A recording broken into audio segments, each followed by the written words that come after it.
అలాంటి నేను మాట ఆగి ఒకసారి ఆలోచన చేస్తే, మనము లోకములో ఉండగా మనుషులు ఎవరు ఆదరించకపోవచ్చు, ప్రేమించకపోవచ్చు, ఎవరు మనల్ని పట్టించుకోకపోవచ్చు, కానీ మనం ఆరాధిస్తున్న దేవుడు మనం పట్టించుకుంటున్నాడు. ఆయన మనల్ని చూస్తున్నాడు. నజరేతు అనే చిన్న గ్రామాన్ని దేవుడు చూశాడు. ఎన్నిక లేని గ్రామాన్ని, యోగ్యత లేని గ్రామాన్ని, అల్పమైన గ్రామాన్ని, ఒక స్వల్పమైన గ్రామాన్ని, అసలు ఎందుకు పనికిరానట్టి గ్రామాన్ని దేవుడు చూసి ఆ గ్రామంలోనికి దేవుడు దూతని డైరెక్టర్ గా పంపించేశాడు.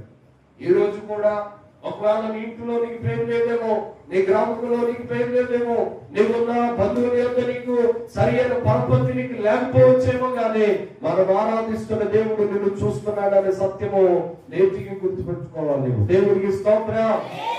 దగ్గరగా హల్లెలూయా.